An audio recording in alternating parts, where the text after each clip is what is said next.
Welcome to Road to Revenue. I'm your host, Lee. This is the podcast where we talk to creators to understand the bumps in the road, the twists, the turns in their journey on their individual road to revenue. Joining me today is the one, the only, the amazing Pat Flynn. Welcome, Pat. Thanks, Lee. Thanks for having me. I'm excited to chat today. Oh, do you know what? I am super excited. Before we hopped on camera, we were talking a little bit around. You've got a long, long history, so I'm not going to drag you all the way back there. But you have come a long way. What I'm really interested to start off with is, where do you find yourself now when you think of the, I guess, stage of the evolution that you are in of this Pat Flynn? How do you describe that to people? Yeah, I mean, when I think about the different stages that I've gone through, it helps me understand kind of where I am now. And I think it's important to always go back and look at the history to kind of appreciate where you've ended up, right? And for those of you who don't know my story, I was laid off from an architecture career that I loved, and it was my dream job, and that was 2008. I then started a business helping architects pass an exam, and it thankfully did really, really well. I started teaching online business and speaking and writing books and doing affiliate marketing and all this kind of stuff, and here we are today. And I think, in the beginning, when I got laid off, the whole idea was just to survive. I'd gotten laid off. I was just about to get married. I moved back in with my parents. I was like not in a place that I wanted to be. So I just wanted to make enough money to survive and move out of my parents' home and kind of just, live. From there, as the business continued to grow, I started to realize that the ceiling was quite high in the world of entrepreneurship, right? Where in the career in architecture, there were little incremental bumps and increases along the way. And then, hopefully I'd be, 50 or 60 one day and have my own architecture firm. And that's when things would, blow up. But the opportunities were ripe, especially in 2010 in the world of podcasting, in the world of blogging, in the world of affiliate marketing and entrepreneurship, that I took hold of that. And I started to realize that, wow, I don't have to just survive here. I could potentially thrive in this arena. And that's exactly what happened. And then looking back today, the idea of philanthropy is very, very important to me. So giving back, I'm definitely very grateful and feel very blessed to be in the position I'm in, because money is definitely not an issue anymore. And I'm able to do what I want, when I want, with who I want. And that is the dream. That is, I'm living it. And anytime a podcaster typically wants me to tell a story or share more information about how to do that, I'm always happy to do that, because 15 years ago was a long time ago, but it also wasn't.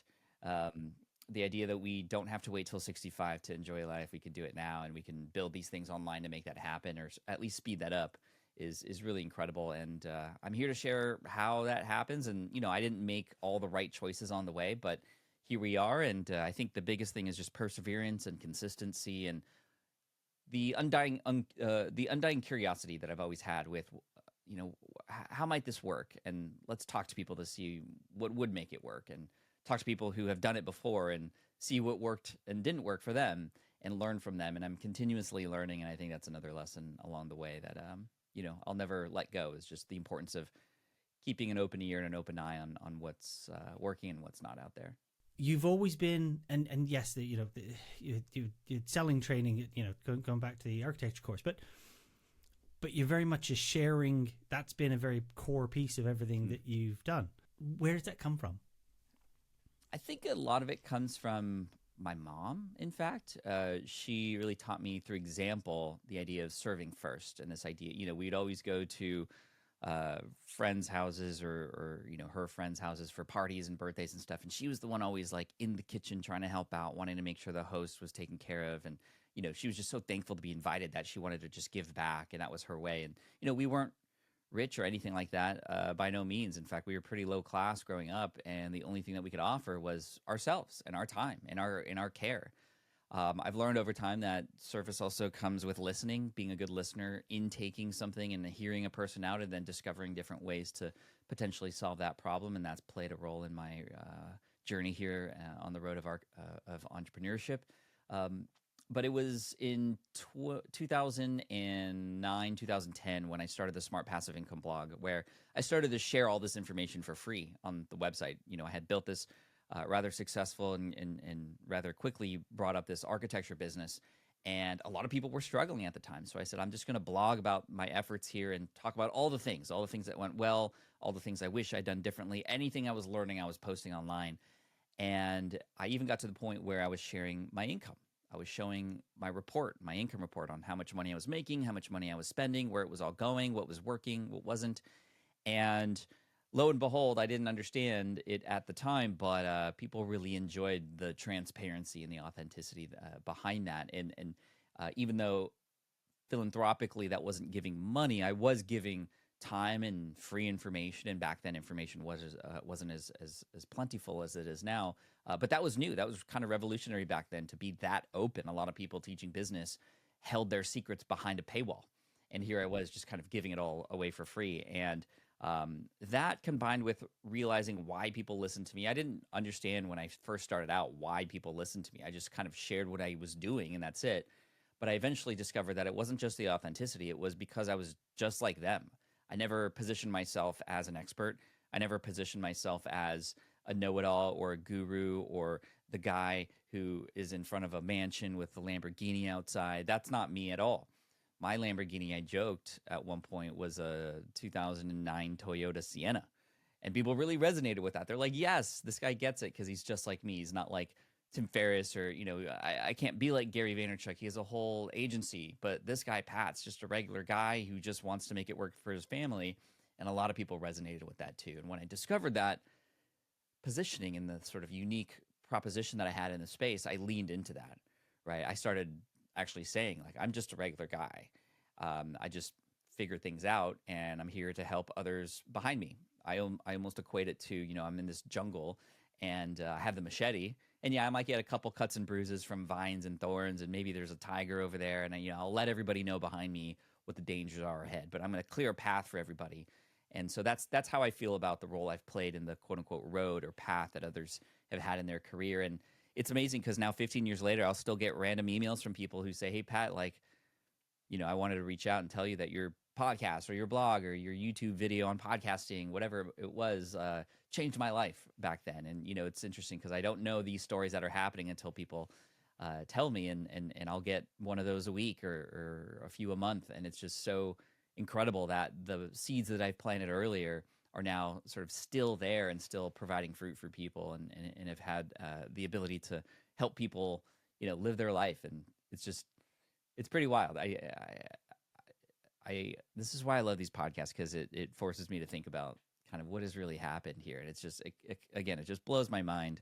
And typically when anybody is like, can you tell me more about how to do this? I'm an open book, and I just continue to spew anything and everything I can to help people. Because like I said, I remember what it was like, and a lot of people are struggling today. A lot of people are waking up to, oh, maybe, the career that I chose isn't the right one. What can I do next? And entrepreneurship is an answer for a lot of those people. So yeah, that's kind of, it's a good trip down memory lane there.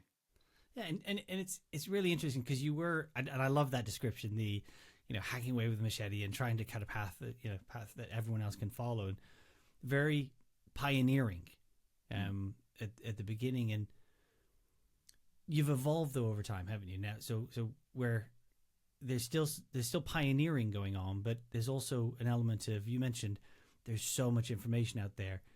You've got a real handle on curation as well. And how did you make that shift over into understanding it wasn't just about getting access to information that people needed, but actually you needed to whittle down what was not misinformation, but what was the information that mattered? Yeah, this is a great topic because it's actually the topic of my next book. I call it Lean Learning. We're at a buffet of information now. This was different. Back when we started, information was what was valuable because it wasn't available everywhere. Not everybody had a phone in their pocket like they do today, and not everybody was sharing everything for free. This is why when you saw sales pages for online courses back then, it would say things like 65 hours of video. If you say that now, it's like, no, that's way too much. Like that's unnecessary. I don't have the time for that, right? Now it's like, get the result faster.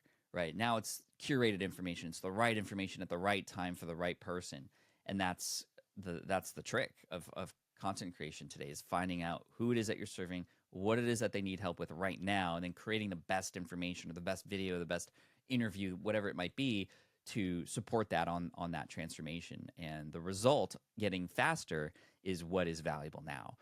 And so even in my own learning journey over the years, for a while, I was absorbing as much as I could because it wasn't available. So I was subscribed to 30 different podcasts. I was subscribed to 50 different blogs, and I was just taking it all in. But I discovered over time, especially, that the more that I learned, just for the sake of learning and keeping it in, just so I had it, the less time I had to take action on those things. And sometimes the more confused I was because I was getting perhaps conflicting information, or, something was pulling me this way, and then this amazing thing happened over here and it's pulling me that way, and then another thing over here. So I had squirrel syndrome, and it's my duty to be aware of that for my audience who is just like me or who is just a few steps behind me. And so over time, I've realized, and you see this in our business model, in 2017, we had online courses, and these were one-off courses that you could purchase for a few $100s that were about podcasting, affiliate marketing, email marketing, webinars, all, like, the whole gamut. And in 2020, we started to realize, and it wasn't just because of the pandemic, we started to see and hear from people that it was a lot, and it was confusing, and it was just they didn't know where to go next. And in fact, more value was coming from accountability, from connections, from community. And so we changed our entire business model. We still have those courses, but they're now built and put into a membership program, because the membership is now the community, and that is our business model. Our business is the people, the community. And yes, they get access to the information, but it's in fact the fact that they're running through those courses together with other people in cohorts. It's the fact that other people are there sharing their wins and motivating people and sparking inspiration at the same time, or the ability to go in and ask questions and get real answers from real people who are going through it with you in real time, that is able to actually, what is happening is a 2 to 3x completion rate on those courses, because those people are there going through those things together. So when it comes to curation, a few things have to happen. Number one, the most important thing is priority. What is most important to me right now? And then learnings that support that. I call that just-in-time learning. I didn't invent that term, but that's what it is. It's learning about the thing that is most important and in front of you right now, and removing everything else from your plate, from your eyes. And that's a hard thing to do, because we as humans are we like to hoard things, right? Especially if we grew up in a way where those things weren't readily available. Right, it's like our brains don't know how to handle all this information, so we soak it all in as if that's not going to be available anymore. It's almost like food, but like food, we're getting bloated and we're tired and we're overweight in information right now. And the idea of, okay, putting the rest of the buffet aside for that one dish that's going to make you happy right now, that's the idea, and that's the idea of lean learning in the book that I'm writing right now. But we've seen it in the success stories of our community. The feedback that we're getting now is more positive than ever as a result of focusing on community. And as a byproduct of that, we now have recurring revenue in our business for the first time.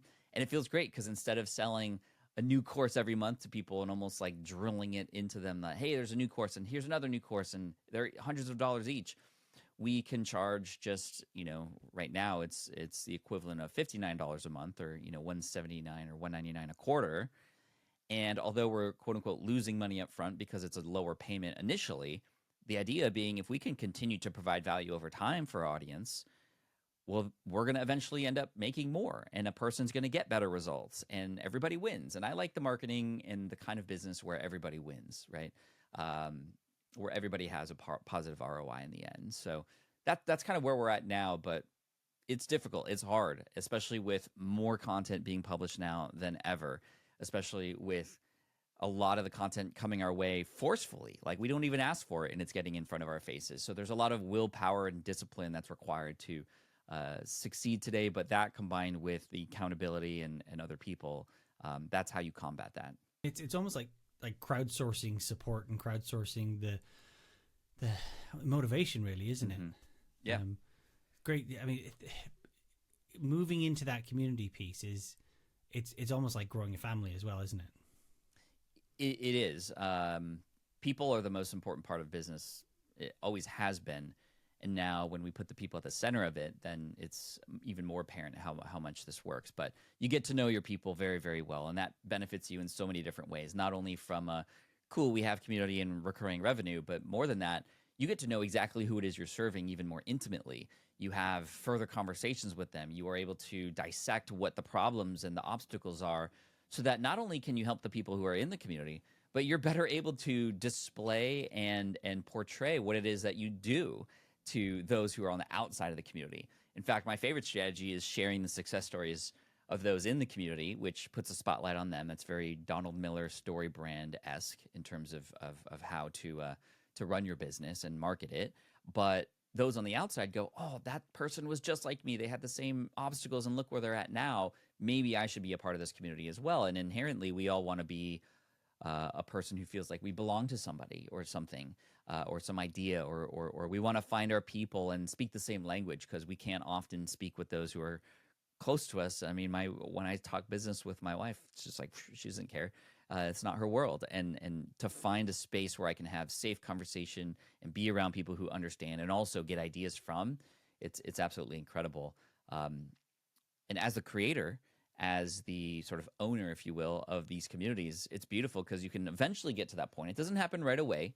There's a lot of you gotta continue to remain active up front, especially to nurture the community that you're building. But eventually, it can get to that tipping point where, I mean, it has a heartbeat of its own now, and it's alive and it's thriving. And I'm even required less in there now, because sometimes the people connecting with others like them who are in there going through those courses with them is more valuable than even connecting with me.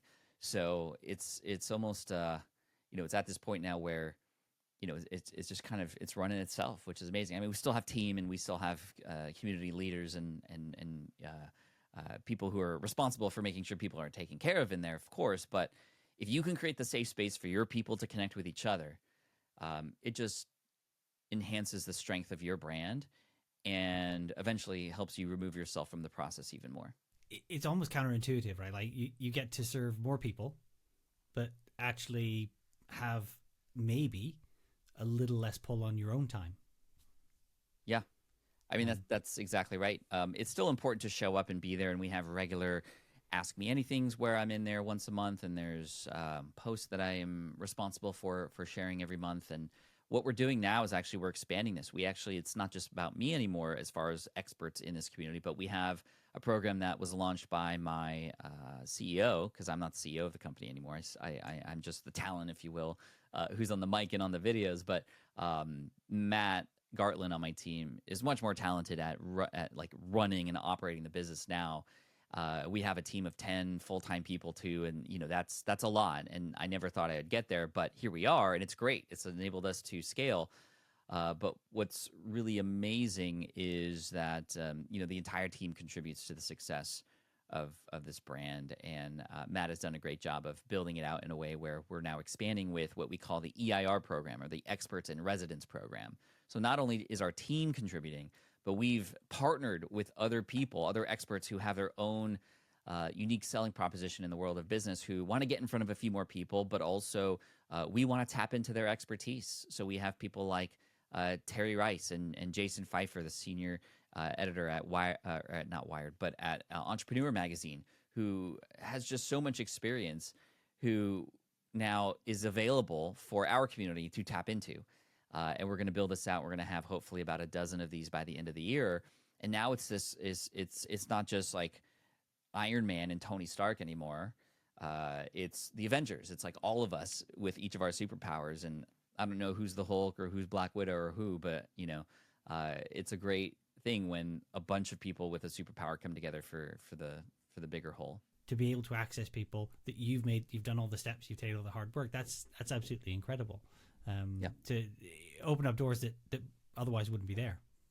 Thank you. Yeah, it's been pretty amazing to see, and just we're continuing to grow and scale. And on the other hand, if I had wanted to, I could have been fine with just me and a couple other people on the team, no outside talent, and it could have been a nice tight community, and it would have been profitable, perhaps even more profitable. But our goal right now is to scale and grow bigger and bring these other people in to find each other. We have just found that there's not a lot of other creators in the space who are doing this and who are stepping to the plate, especially for the beginner entrepreneur, in fact. And that's really who this community is for, is the beginner to intermediate entrepreneur. We do have a secondary community for the higher level entrepreneurs in our program, SPI Pro, and there's higher levels, more strategic type of conversations that are happening there that would quite honestly overwhelm those who are just starting out. So we've had, we've now have two communities and two ways to, generate recurring revenue, which is fantastic. And, it provides, our SPI Pro community provides a nice sort of like second stage or a place to graduate to, if you will, if you've just started out in our program. So it's been really neat to see. And again, going back to our sort of journey here, like, I'm so grateful for where this ended up, and I definitely wouldn't have been able to get here if it wasn't for the other people I connected with. I mean, it's all about people and who you know and who you've connected with, and from my team to just other creators in the space, everybody from Amy Porterfield to getting to know Tim Ferriss to Gary Vaynerchuk and Donald Miller and you know what it is? It's the podcast. The podcast changed everything. The podcast created those relationships. There would have been no way that I would have been able to pick all these people's brains and chat with them for 30 minutes to an hour if it wasn't for the show. And this is why we continue to be very bullish on the podcast, even though YouTube is where you can get more views and kind of have more arms reach out to new people. The podcast, even just for the ability to connect with another influencer or creator in the space and have a conversation and build a relationship, is huge. And a lot of these relationships have turned into business partnerships. In fact, not only that, but like lifelong friends now. And I'm actually later this year going to be going to a mastermind meeting with some of these incredible podcasters and authors to be in a room that I would have never thought that I would have been able to get access to, simply because of relationships. So, a lot of people ask me, Pat, if you had, $2,000 and you were starting over today, what would you do? And I always say, this surprises a lot of people, I always say, spend that money to go to an event and talk and build relationships with people, like in person. That's going to be more valuable and provide more long-term ROI and positive return than anything, because relationships. Because that is one of those questions, right, that people have probably been asking you all the way through. Is there another piece that it's almost like, is there a myth that won't die, or a question that people keep asking that is in the wrong direction, or maybe a bit of misinformation? Is that one thing that you keep having to go back to reset or reframe people on? Yeah, that's a fantastic question. Typically, a person will ask me, whether it's in an interview or a coaching call, or I'm just meeting somebody on the street and they're like, hey, Pat, do you have any advice? It's interesting because the first question I usually get is, what should I do first? Should I build a website? Should I create an ebook or sell an online course? Like, what would be the best route to monetization, right? And they're looking for the platform. They're looking for the device that's going to generate revenue for them. And it's like, okay, well, that's maybe question number 6, right? Question number 1 we should be asking is, who are we trying to help? What is our target niche? Because then and only then can you discover what the problems are in that space. And then and only then can you determine what a solution might look like for those specific people. And in fact, even that word people is a little scary. Let's bring it down to person. Let's find one niche, find one person in that niche or market, find one problem that one person has, and then find the one solution that they can use to get a result or to get a transformation. I call this the 1-1-1 strategy, right? One market, one problem, one solution. And some amazing things happen when you break it down that way. Number one, it's one person. And so you don't need a website. You don't need social media. You just need to go out there, put yourself where these communities exist, and listen, talk, converse, just find one person. That's a great exercise in and of itself. Is how do I find these communities? Where are these people? How do I begin having conversations with them? That is an amazing exercise to do. And again, we're just trying to find one person. And the discovery of the problem that one person might have is an exercise in and of itself. It invites education on how to go and find these problems, what questions to ask, right? What's the most challenging thing for you right now? What are the obstacles? What are the things they've tried before? All these questions start coming up that are so useful as you continue to build this out over time that, again, we're just bringing it down to one. And then when you get that one result for that one person, no matter how it is, maybe you have to work with them for 3 to 4 weeks to make that happen, or you have to do some research and find the right solution and then point it their direction, in which case, okay, affiliate marketing might be a good opportunity. Whatever it is, maybe you need to connect them with a person, who knows? But when you get that result for that one person, some things happen. Number one, yes, great, they got a result. That's ultimately what we want. But number two, you have a testimonial now. You have a real life person that has gotten help because of you. And that is huge, because the biggest thing that happens is you've now unlocked the confidence that this is possible. And where there is one person that you can help in a community, there's often many, many more. And that unlock is so key, because I see it often with people who ask that question first, which is, what do I do first? Should I build an online course? Cool. Okay, they build an online course, and then they wonder, is this even going to work or not? They start questioning all the work that they did. They start comparing themselves to others who might be doing the same kind of thing and thinking their thing is maybe not as great or lesser than. And so when you get that unlock of confidence, you can no longer ask yourself, well, does this even work? Because you know the answer now. It did. And now you go out there and find other people like that. And that, I've seen, is the best way to get started if you're literally just starting out. So many people are asking the wrong question, which is, well, how am I going to make money? No. How are you going to find a person to help first? You can scale from there. And yes, all these other things come up when people talk about that. They're like, oh, but I don't want to be known just for that thing, or I don't want to pigeonhole myself into that one space. Why are you thinking about that right now?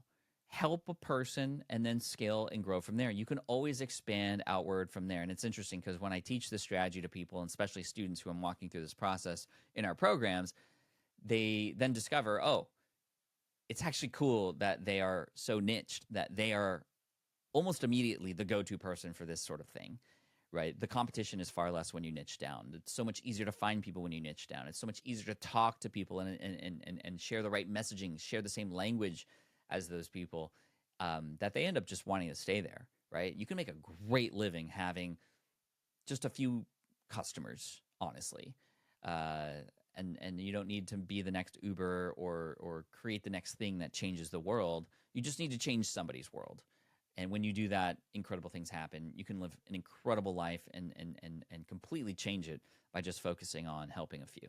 So you help more than a few, right? So you've started off with that one and grown it, but is that what you go back to every single time when you're looking at the next kind of evolution, the next offering that you've got when you made the push into community? Mm-hmm. Is that the wisdom that you went back to? Always. It always comes down to the individual and the person. In fact, I'm working on another business right now because I'm curious, and I always create new things, and I like to share these things. And so I am publicly sharing the creation of what I'm about to tell you, and that is I'm developing a software right now. Why? Because I want to make money? No. Because I have an itch that is really bothering me that I just need to scratch. And I know that there's a lot of people who have this same itch. How do I know? Because I've literally talked to them and I've gotten information. So I'm going through the process that I talk about in my book, Will It Fly, through this new software development. So let me give you a little bit of background to share with you kind of where this is coming from. Okay. So I have a new YouTube channel that I started in 2021. I don't know if you know this, but it's in and around the world of collecting Pokemon cards. Yes. Yeah. So this channel, which was started as just kind of a fun little side thing because I started collecting and I wanted to, I thought I could provide some new ways of telling story and showcasing my collection and the things that I was learning along the way on this channel. It's called Deep Pocket Monster. We're 3 years and 3 months into it, and we're about to cross 1 million subscribers. Wow, that's incredible. It's wild. It's actually way more profitable than anything I've done because it's just me and a producer. That's it. There's no team. It's just videos, and we're getting money through ad revenue. It's awesome. It's so much fun. I get to be a kid again. I go live every Monday to 2,000 to 3,000 people watching concurrently every Monday, and they're watching me open packs. And I'm giving the cards away and all these things.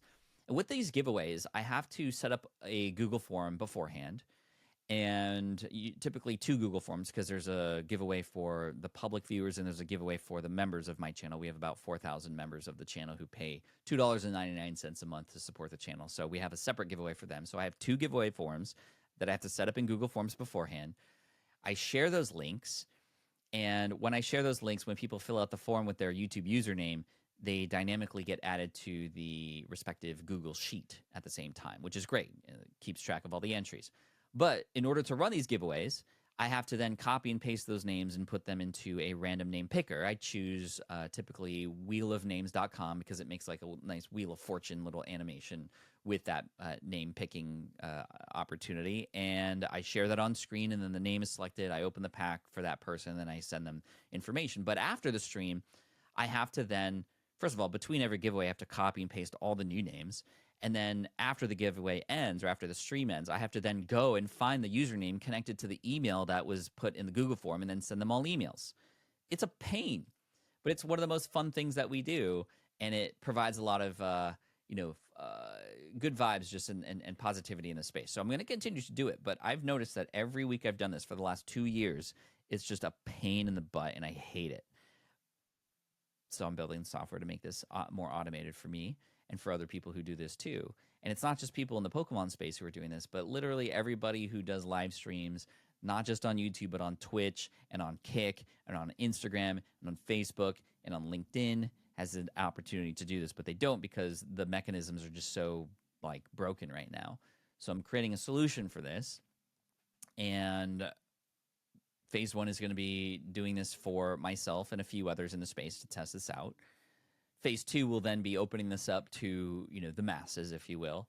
And then phase 3 would be ideally building this in such a way that a company would want to acquire it and buy it off me and inject it into, for example, an email service provider, because this can help you generate more emails. So that's the big idea. And where this all come from, the pain that I have and the pain that others have doing the same thing over and over again. That's a great opportunity to create, a software. Did I know it was going to be software when I was, did I even know this was something I was going to do? No, it always comes from where the biggest pains and where the biggest challenges.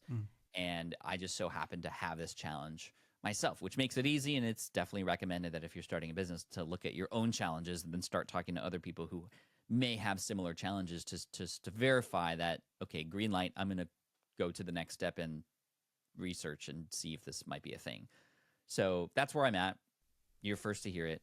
And that's so again, exciting. That's so exciting. And it's such a core problem, in what you're doing. So it absolutely makes so much sense to tackle it. I'm super excited. I'm really looking forward to seeing how that progresses. And that's just one stream of activity. And I know when we were speaking earlier, it's talking about, this is the road to revenue, right? And we do want to talk about, we do want to understand from creators what their revenue streams look like. But is it fair to say that you also look at it from an activity stream standpoint, not just that revenue piece? Yes. Revenue is important, obviously. And there are multiple revenue streams in our business. We've brought things back down to the community and MRR, which we talked about, and AIR, which is great. We have that recurring revenue for the first time. We do sell those courses one-off as well, so we have that. But affiliate marketing plays a big role, and Geniuslink has played a major role in that, especially for a lot of the stuff on Amazon, which has been incredible. But we are affiliates for other software and for other tools and for other people in their programs, if it makes sense and it, combines nicely with our audience without conflict. Sponsorships have become a major player in the podcasting space and on our YouTube channel, which is great. I also have on my end on the YouTube channel for Deep Pocket Monster some sponsorships there as well. I do affiliate marketing in that space too. I'm the #1 affiliate for a binder company. In fact, I've built a relationship with this company that we've done a lot of custom things together and have sold products that have the Deep Pocket Monster logo on it with this company, because I've used a lot of the tactics that I've learned over time here in the business space, building partnerships with companies and having conversations, building relationships. And I brought that into the Pokemon space. And a lot of these Pokemon creators are like, wow, this guy knows what he's doing with business. And it's like, yeah, that's what I've been doing for 12 to 15 years now, and I'm just bringing it into a new space. And that is just a great opportunity for all of us, because most of the spaces that we're in have not seen, good business acumen, or like has had somebody come in to, put these pieces together and to really focus on serving the audience first. And that's what I would highly recommend that you do. But in terms of activity, yeah, I mean, I also think about it from, well, what's going to light me up?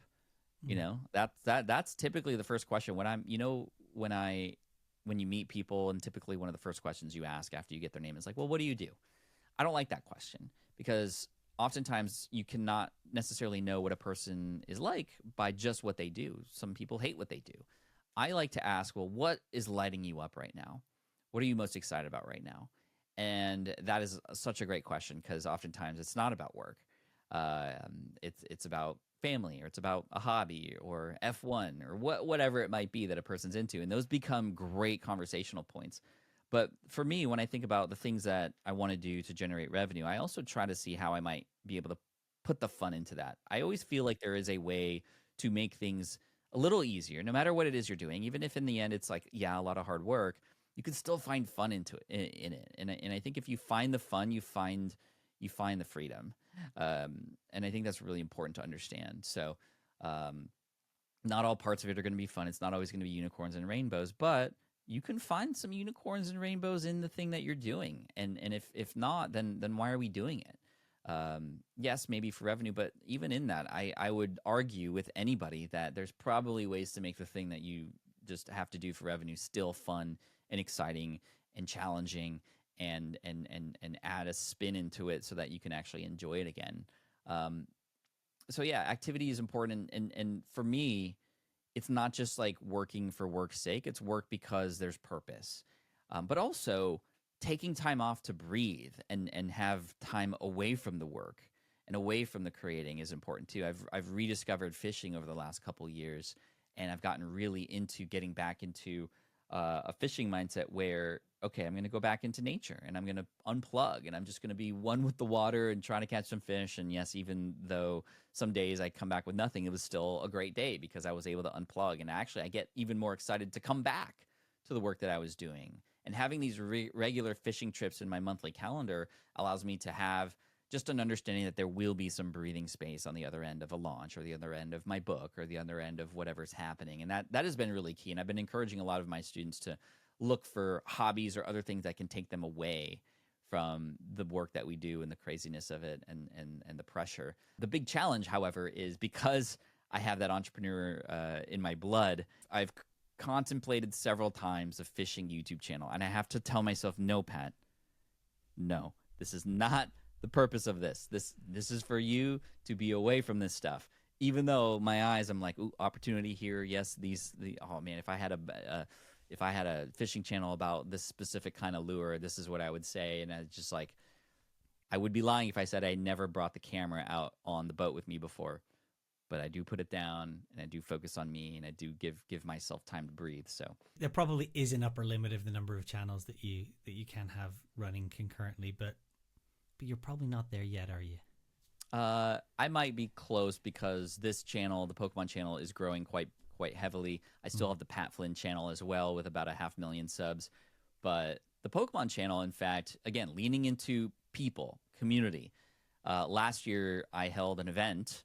I actually hosted a Pokemon event. New guy in the space, but held this event in Anaheim, California, for 2,500 Pokemon nerds to come in. Wow. And it had a little expo hall with buying, selling, and trading. It had activities. It had keynotes. It was built like a business event, but with Pokemon on top of it.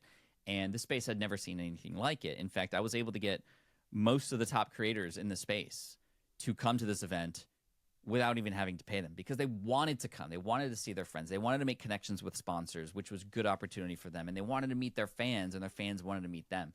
So I just created the safe space for that to happen. And guess what? This year, in 2024, in June, in Orlando, we're going to have 5,000 people come out. And we're going to have many more creators. We have twice as much space, and it's already sold out. It's the vending space is already sold out, and the hotel block's already full. People want to connect with other people like them, and I'm proving it again in a space that I've been brand new in. I didn't know anything about Pokemon until 3 years ago, And it's not like I grew up with this. I didn't have a big collection, but I knew that if I could care more about serving this audience more than anybody else, great things would happen. And that's exactly what's happening. That plus there's been a book that I've been reading lately. I've read it a few times now. It's called 10x is easier than 2x. And it's solidifying the actions that I take.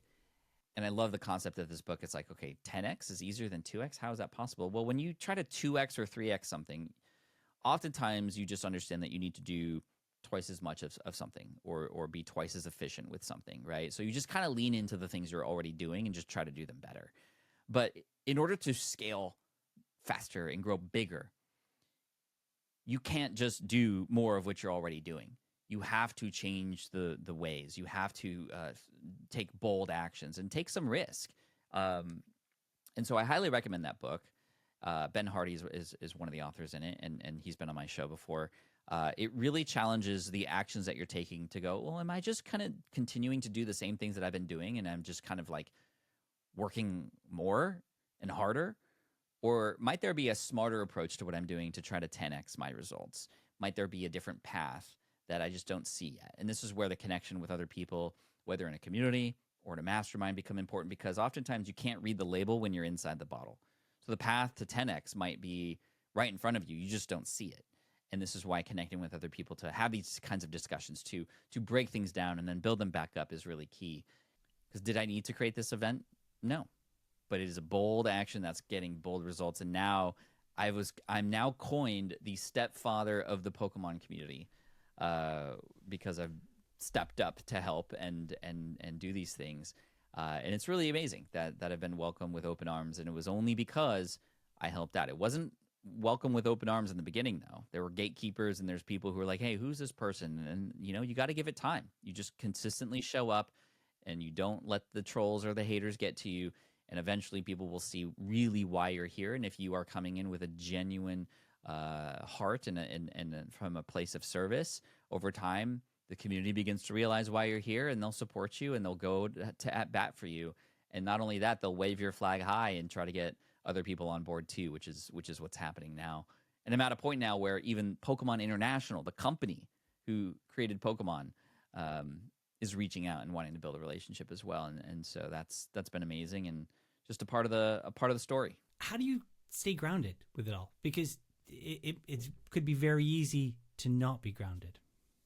Oh, I've flown really high before into spaces that I probably shouldn't have flown into. I gotta say, like, it's not like I've always been grounded. I've had the cockiness before. I've gone into dark parts of business because money, yay, and like fame, woo, like that stuff takes control of you without you even knowing it.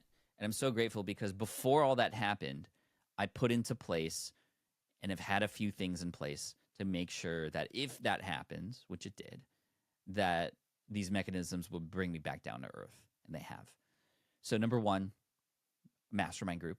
I've been in 2 mastermind groups for over a decade. These are groups that meet together every single week, and we know more about our businesses than often we know about ourselves sometimes, because we're sharing these things openly. We're getting honest feedback. It's like a round table. Nobody's at the head of the table. Every week, somebody's in the hot seat. We share our deepest challenges with this group of people. These are people who I've connected with over time, who I've built a relationship with, and they're so important to me because I know I'm of importance to them as well. If you look in history, I mean, Napoleon Hill talked about this, and Andrew Carnegie had his brain trust, and Hoover, and all these important people have had supporting casts around them to support them on their way, but they also support those people as well. The mastermind groups have been key for keeping me grounded. Like, literally, if I get into a place that I probably shouldn't, meaning like, okay, I'm starting to kind of give a little bit of a vibe that isn't really what I'm about, and my mastermind will tell me right away. They'll be like, Pat, what are you doing here? Like, this isn't you. I'll be like, what are you talking about? And they'll be like, okay, here's the facts. And I'll go, oh my gosh, I didn't even know I was doing that. And so that's been really key. My wife has always been there for me. She even told me, if your head grows too big, I'm not going to be there to support it for you. I was like, holy crap. Thank you. I love that. It's a brilliant saying. And she's like, on one hand, it's like, oh wow, like she's controlling you. I'm like, no, she's there to support and help me see things that I don't. And this open communication line I have between my wife and I, it goes both ways too, is really important. And so I have her to thank for that groundness as well. And I have, thirdly, my audience. I have asked my audience time and time again to call me out when I need that calling out. And I wouldn't be here if it wasn't for them, not just because, oh, they're customers and students, but because they literally want to make sure I stay on track as well. And I have given permission to my audience, if you will, especially the super fans in the audience, to just, hey, if things seem to be going a weird direction, like tell me, because that's who I'm doing this for. And to hear it from them, which I have heard it before, definitely snaps you out of whatever, cocktail you just drank. So, it's important to have that. I money and fame and seeing the following count go up and views go up, it does something to you psychologically that oftentimes you don't even know is happening until it's too late. And we've seen it in other creators before who have gone down the dark path, who have changed. Some of my friends have gone down that path who are no longer my friends because of that, and I didn't want that to happen with those who were important to me in my life. So I have those strategies in place to help become a barrier for that. Oh, it's so important to have checks and balances in place just to Sure. keep you on the right road. Yeah. Not just to revenue, but in general. The one of the things you mentioned was around the numbers in a lot of these, the likes, the comments, and there's so many metrics, right? Like being a creator, there's no shortage. But what are some of the ones that you really look to as being that master metric that really helps you understand where you are? And are there some that actually you're not paying attention to because or you deprioritize? Yeah, I mean, I know we've talked about subscriber count already, and YouTube is on my mind now because it is a big part of my creation process. But honestly, the sub count doesn't really matter in the end. What really matters to me are the individual pieces of content that I'm creating and how people interact with them, right? Engagement. In the world of YouTube, that means click-through rate and retention. So the click and then the stick. And those are two of the most important analytics that I see on the different videos that we have. And we can make decisions rather quickly as a result of seeing those numbers in real time when we come out with a video, for example. But it also tells us a story. If people are not getting to the end of a video, well, we start questioning and wondering why, because that's not what we want to happen. We don't want people to drop halfway through or before that. So it helps us actually understand what actions to take and how to go about the next video, right? We're always trying to improve. And so storytelling has become a really important part of the process. And that's something that I think, especially as AI comes into play even more heavily now this year in 2024, storytelling is going to be absolutely key, because that is going to be the thing that really has, stays with the human that you're creating information for, right? The information is going to be freely available now, and it's also just being automated. But it's the story and the personal parts and the connection, the emotions on top of that are going to be the thing that helps us stand out from all the AI generated content that's out there, and the people who are just using AI generated content. One metric that I pay attention to, it's not a perfect metric, but it's a signal, is how many thank yous am I getting?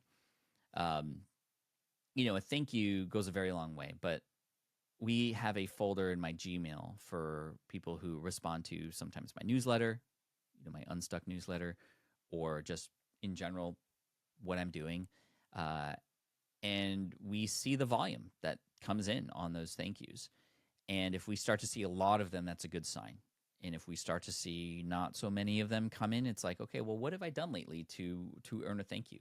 And then it makes me wonder, okay, well, maybe I need to be a little bit more active here, or I need to create something that's going to blow people's minds because I hadn't done so in a while. And so let me work on something, right? And so that gives me signals, and then not just signals, but what actions to take next.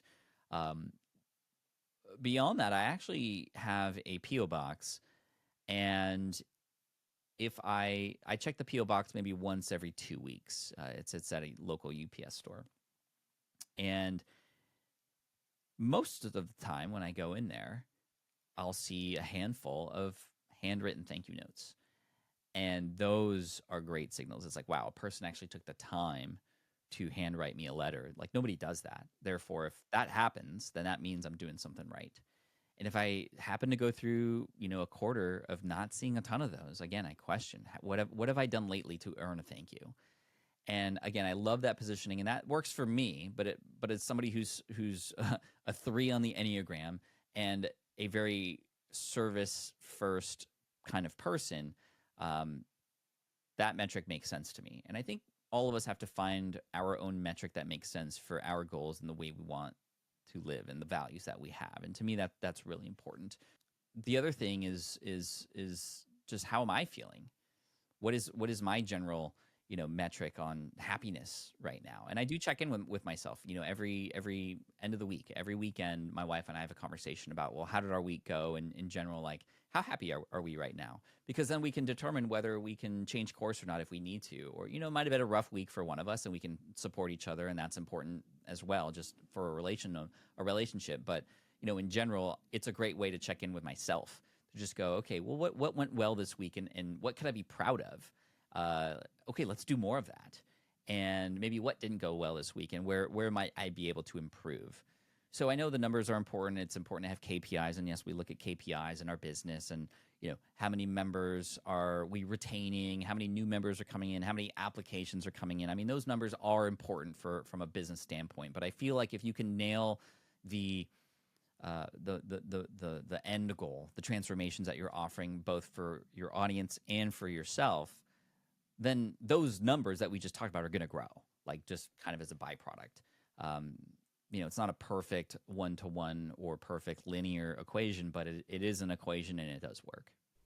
Yeah, it's really interesting because it's almost, one of the things a lot of people talk about is to try and do things when you're starting out that won't scale, right? Just do them, and you spoke about it, and actually find that one, do the 1-1-1, and absolutely having that one problem for that one customer, that one, and getting that feedback. And it's almost that it goes full circle, that actually that signal of people doing something that doesn't scale, that writing that handwritten letter, that actually at the other end of it, when you have scaled, actually that becomes your indicator.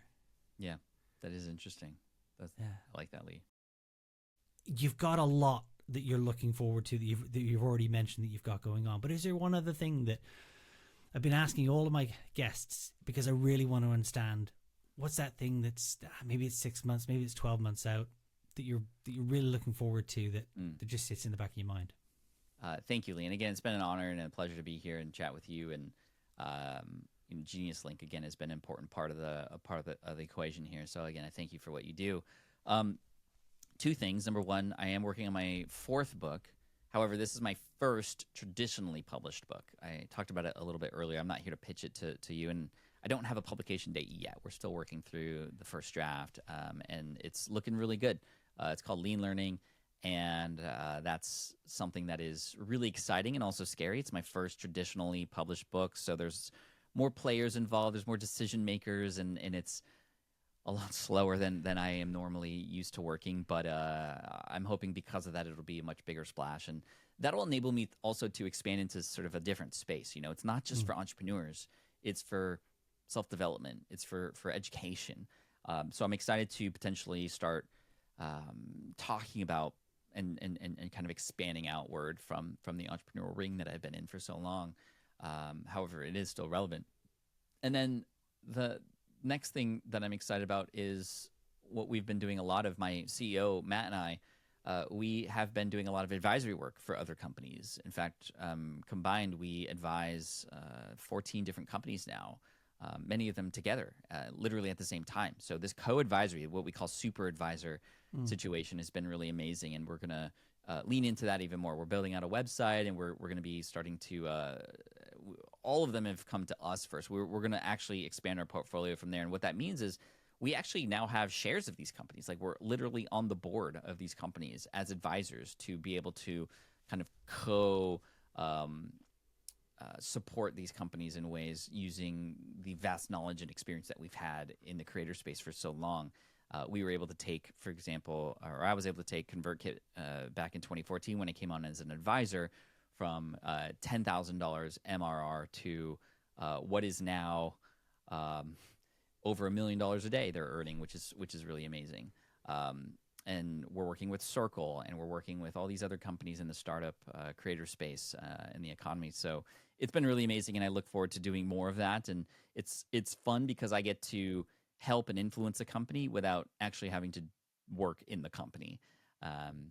The big idea being hopefully there would be acquisition one day, and 2 of the companies in this past year that I've advised have had been acquired, which has been amazing. So those are nice little celebrations for us. But that's really fun, and I look forward to leaning into that even more.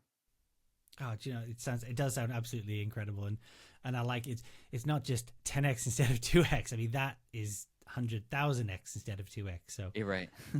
It's you have been an incredible guest. You've shared lots of nuggets today, and I know we've only just scratched the surface. I'm super excited for the next book. The publishing world, stepping into that, huge testament to obviously the books that you've already put out there, and they're absolutely incredible. And thank you. It's going in my wish list before it's even published. So I can't wait. But thank you so much. Thank you to everyone who's joined us, and really appreciate your time. Thanks, Pat. You've been amazing. Thank you so much.